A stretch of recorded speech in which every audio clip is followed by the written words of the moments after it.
matters, it matters. Mo kí gbogbo ẹ̀yin ènìyàn mi níbi gbogbo tí ẹ ti ń wò mí tí ẹ ti ń gbọ́ mi lọ́wọ́lọ́wọ́ wípé ẹ káàbọ̀ sórí Family Matters ti òpin ọ̀sẹ̀ yìí.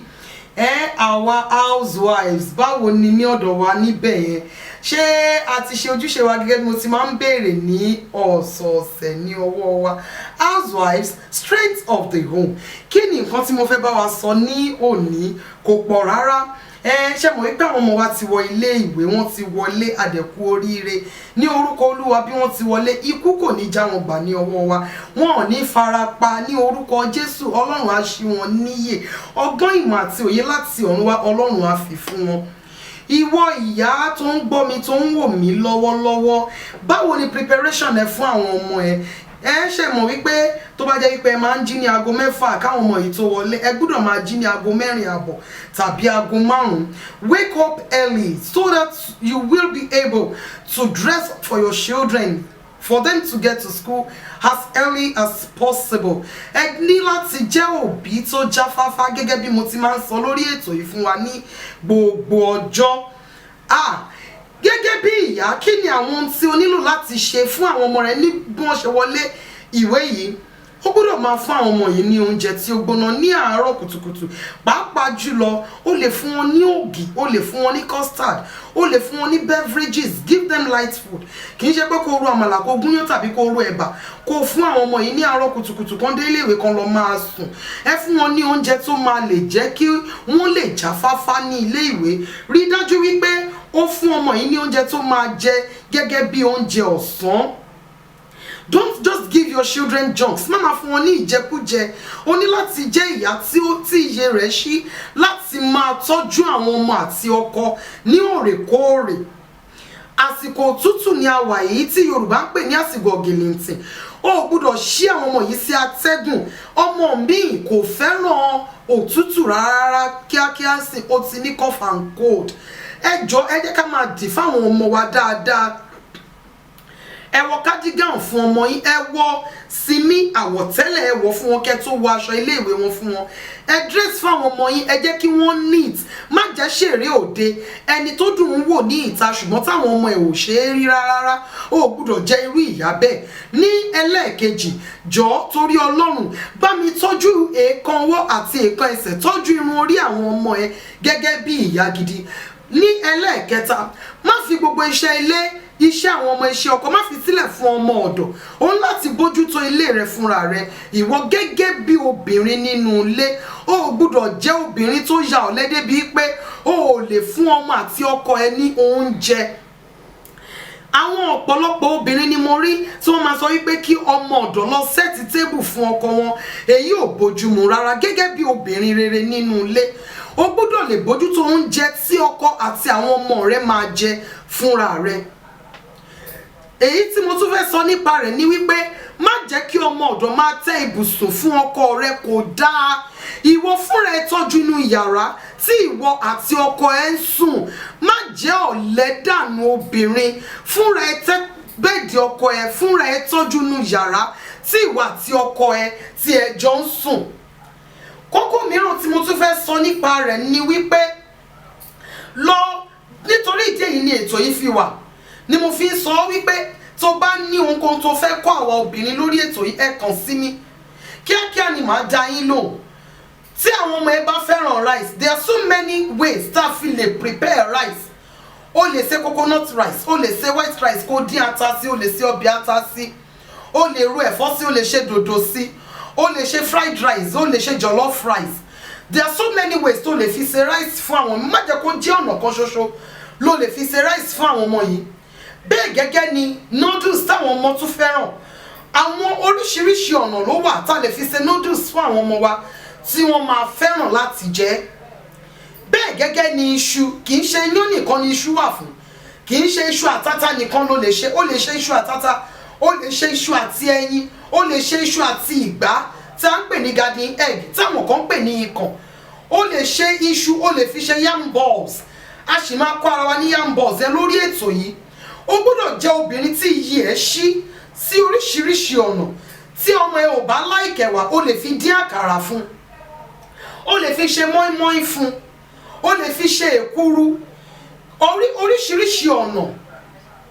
oríṣiríṣi ọ̀nà la lè gbà láti fi ṣe èyí gẹ́gẹ́ bí àwọn ọmọ wa ti wọ ilé tó ń wọlé sí iléèwé fún sáà tí a wà yìí ẹ jọ̀ọ́ ẹ má jẹ́ kí àwọn ọmọ wa kí wọ́n máa rìn dé kiri mú ọmọ ẹ dé iléèwé fúnra ẹ má fi ọmọ ẹ lé ọwọ́ ẹni tó mọ̀ má fi lé ọwọ́ ọlọ́kadà má fi lé ọwọ́ onítẹ̀gí fúnra ẹ mú ọmọ ẹ dé inú skul rí i dájú wípé ó wọ inú skul kó tó di wípé ó padà lórúkọ Olúwa àní pàdánù ọmọ kò ní ju báyìí lọ lórí sáà yìí a fẹ́ wọnú ilé ìdáná lọ kí ni ohun tí a fẹ́ kọ́ ara wa lónìí a fẹ́ kọ́ ara wa bí a ti lè ṣe puff puff àti buns fún ẹ̀yin obìnrin tẹ́ ti ń ní èrò láti fi eléyìí ṣe iṣẹ́ ṣe ẹ fi ara balẹ̀ kẹ́ ẹ wò ẹ lè ṣe kẹ́ máa ta ẹ lè ṣe fún àwọn ìdílé yín ní orúkọ Olúwa ilé wa kò ní dàrú housewives strength of the home.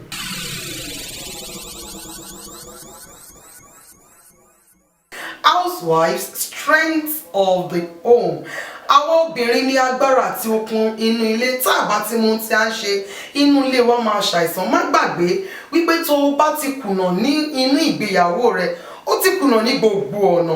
Ní òní mo gbé àlejò wá sí orí ètò tòní wọ́n fẹ́ kọ́ wa bí a ti lè ṣe puff puff àti buns gẹ́gẹ́ bí mo ti sọ lẹ́ẹ̀kan ọ̀pọ̀lọpọ̀ àwọn obìnrin ni wọ́n nífẹ̀ẹ́ láti máa fi èyí pa ọwọ́ dà láti máa fi mú owó wọlé sí àpò wọn ṣùgbọ́n tí wọ́n mọ bí wọ́n ti lè ṣe ẹ farabalẹ̀ kí ẹ máa bá wa lọ ní orí ètò lónìí ta ni mo gbé wá Mrs. Emmanuel Ogundele náà ni mo tún gbé wá sí orí ètò lónìí wọ́n fẹ́ kọ́ wa ṣe mọ̀ wípé ọ̀pọ̀lọpọ̀ gbàgbọ́ wípé a gbọ́dọ̀ po puff puff wa sílẹ̀ kó lo àkàìníye ìṣẹ́jú tàbí wákàtí kó tó lè dìde wọ́n ní ọ̀nà tí wọ́n fi lè kọ́ wa tó jẹ́ wípé láàrin ìṣẹ́jú 5 sí 10 puff puff wa ó ti délẹ̀ ẹ káàbọ̀ sórí ètò yìí ìyá wa. ẹ kú lé olóòtú.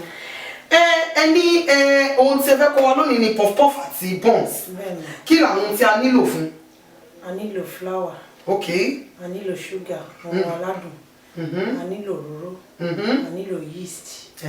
àti milk flour. Milk flavour a nílò ẹyin ohun tí mo rí níbí mo rí òróró mo rí flour mo rí sugar mo rí ẹyin tútù mo rí yeast mo dẹ̀ tún rí milk flavour ẹ máa bá wa ká lọ.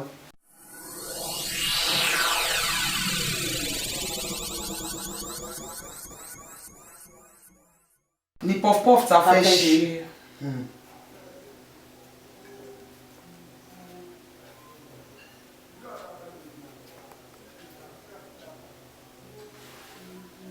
gẹ́gẹ́ bí mo ti máa ń sọ lórí ètò yìí ẹ gbọ́dọ̀ jẹ́ obìnrin tí ó mọ bí a ṣe lè mú méjì tàbí mẹ́ta papọ̀ láti lè ṣe ohun gidi fún ìdílé wa ohun tí wọ́n fẹ́ kọ́ wa lọ́wọ́lọ́wọ́ báyìí ni bí a ṣe lè ṣe puff puff wa láì gbé sóòrùn tó dẹ̀ mẹ́rí agolo yìí mẹ́rin kọ̀pù yìí a máa ń fi agolo kan ṣe kóńgò kan.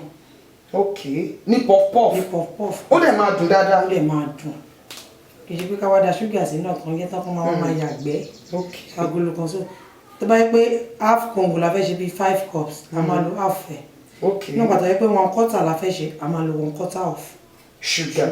ok 1/4 sugar la máa lò fún puff puff. yìí ló máa ń jẹ́ kó rọ̀ yeast lílé. ok òun ló máa jẹ́ kó rọ̀ measuring spoon yìí a máa ń lo ẹyọ kan fún 5 cups méjì fún 1 rubber so bó ṣe jẹ́ 1/4 la fẹ́ ṣe a máa mú half of this. ẹ̀yin ènìyàn mi nílé mo rò wípé ẹ fi ọkàn bá wa lọ bí a ti ń bá ètò yìí lọ puff puff ni wọ́n fẹ́ kọ́kọ́ pò wọ́n fẹ́ kọ́ wa bí a ti lè ṣe é tó jẹ́ wípé a ní nílò oòrùn tó dẹ̀ máa rise dáadáa kí ló tí a wá ń ṣe yìí àti wọn flour agolo 2 àti ìlàjì. ṣé a kì í fi bọ́tà sí puff puff? rárá tá a bá fi bọ́tà sí ó máa jókòó sọ̀rọ̀. kí ni ìdí tá a fi lè fi ẹyin tútù po puff puff wa? ẹyin tútù á já sí ẹ̀wọ̀n pé puff puff máa ń jẹ́ nǹkan tó máa ń dúró tó máa ń fà. ok ó máa já sẹ́yìn ó máa jẹ́ kó. ṣe ṣàǹfọkàn bá wa lọ tẹ́ bá fi ẹyin tútù po puff puff yín ó máa já ó dẹ̀ yẹ kí puff puff tó máa fà ìdí èyí la fẹ́ fi omi tó mọ́ la fi po puff puff wa ẹ máa bá wa ká. a máa bomi yẹn sí díẹ̀ ó má lọ rọ̀ jù. ṣé ó tún ó máa ń rọ̀ jù ni. tómi bá ti pọ̀ jù á rọ̀ jù. kò ní dín.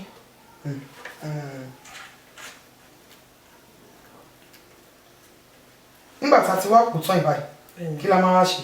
a máa cover ẹ̀. mo gbàgbọ́ wípé ẹ ń fọkàn bá wa lọ a ti po puff puff wa.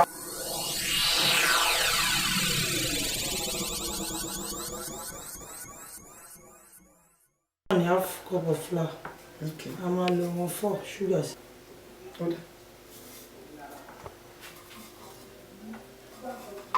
Buns la fẹ́ ṣe báyìí. Bẹ́ẹ̀ni. A wá nílò yeast yẹn. Okay. A máa lo baking powder. A máa wá wọn bó jẹ́ 5 cup la fẹ́ ṣe. A máa wọn full. Okay. Okay, spoon yẹn yọ̀kan ni fún 5 cup. Àtó ti Jẹ́ 2.5 ó máa jẹ́ ìlàjì spoon yẹn. Okay. Láti jẹ́ kó rise. Okay. So iṣẹ́ baking powder ni pé láti lè jẹ́ kí buns wa kó rise. Gbéra dáadáa. Gbéra. Tá a bá fi baking powder sí bí pé àkọ́kọ́ ó máa jókòó kò ní gbéra.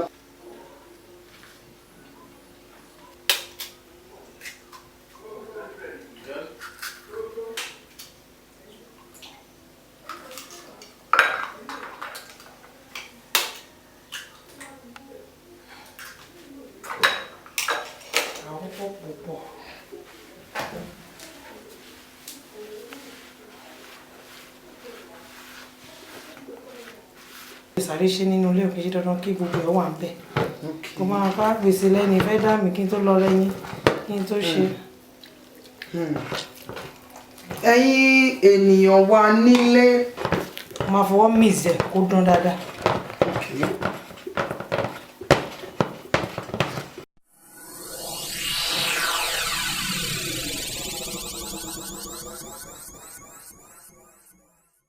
Àgbékalẹ̀ ètò housewife strength training tí a bá ń ṣe tí àpàpà ṣíìbù reason kan tó jẹ́ ká máa ṣe ètò yìí kò ní dáa tó rárá.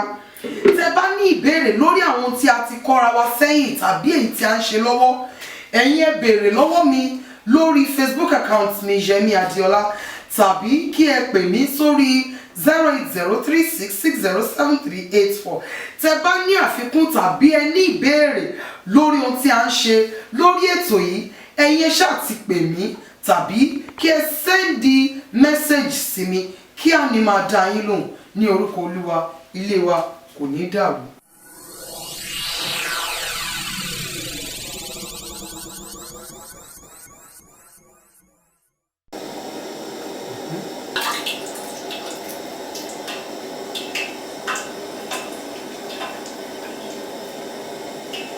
Gẹ́gẹ́ bí mo ṣe sọ fún yín wípé wọ́n kọ́ wa ní ọ̀nà mìíràn ọ̀nà tí ó yára jùlọ tí a.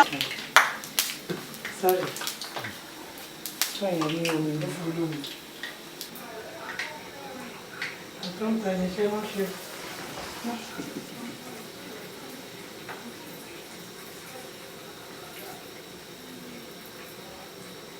Ẹgbẹ́ tí fọ́ọ̀mù ilé náà tàbí. Ọ̀fọ̀fù wa ti ṣe tán o.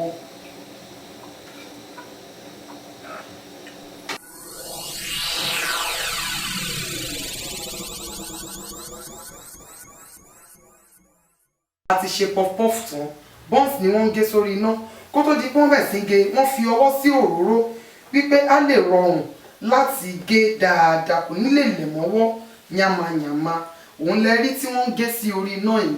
Ṣé wọn náà fẹ́ máa fi eléyìí ṣe iṣẹ́ ṣe ohun tí o lè ṣe tó lè máa fi pọwọ́ dà ní tó fi ní jẹ́ liability fún ọkọ ẹ̀ pẹ̀lú owó kékeré bísínẹ́sì tó lè bẹ̀rẹ̀ ni tádẹ̀ máa mú owó wọlé fún ọ dáadáa o lè bẹ̀rẹ̀ pẹ̀lú kóńgò kan o lè bẹ̀rẹ̀ díẹ̀díẹ̀ pẹ̀lú 5 cups. Pẹ̀lú 5 cups tó lè máa pa owó wọlé láti dí èyí tí wọn náà máa lè sọ wípé mo fi oye báyìí ran ọkọ mi lọ́wọ́ bí mo ṣe máa ń sọ lórí ètò yìí àwa obìnrin gbọ́dọ̀ jẹ́ obìnrin tó jáfáfá tó mọ ohun tó ń ṣe a gbọ́dọ̀ jẹ́ olùrànlọ́wọ́ fún ọkọ wa ọ̀rọ̀ Ọlọ́run ò pè wá ní ẹrù lé àwọn ọkọ wa lórí ó ní èmi yóò wá olùrànlọ́wọ́ tó dàbí rẹ̀ fún ṣé olùrànlọ́wọ́ tó dàbí rẹ̀ ní ọ́ fún ọkọ rẹ kí ni àwọn tó fi ń ran ọkọ yẹn lọ́wọ́ jẹ́ òun ló máa sanwó ilé sanwó skul ọmọ òun ló máa sanwó ìwé òun ló máa ra aṣọ òun ló máa ra igbá òun ló máa ra àwo tó bá fẹ́ ra iyọ̀ ra magí àwọn náà tún máa mówó lẹ̀ ó gbọ́dọ̀ jẹ́rú obìnrin bẹ́ẹ̀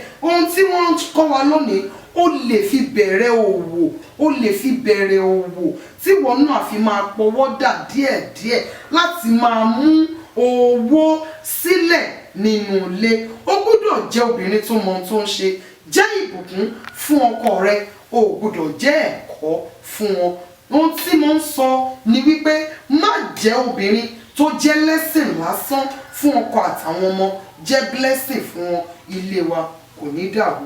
Housewife.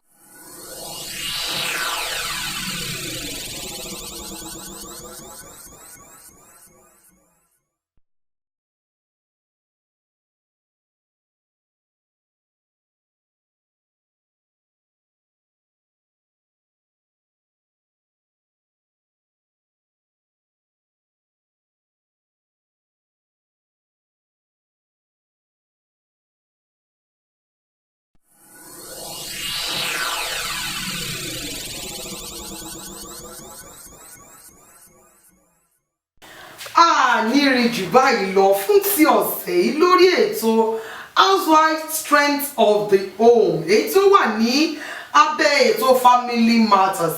Ilé mi ó dọ̀wọ́ rẹ̀ ò abániṣe sọlé mi dílé aláyọ̀ mo nílò ọgbọ́n mo nílò òye mo nílò ọgbọ́n mo nílò òye mo nílò ìwà rere tẹ́nìyàn fi ń ní ilé aláyọ̀ ó dọ̀wọ́ rẹ̀ ọba abániṣe.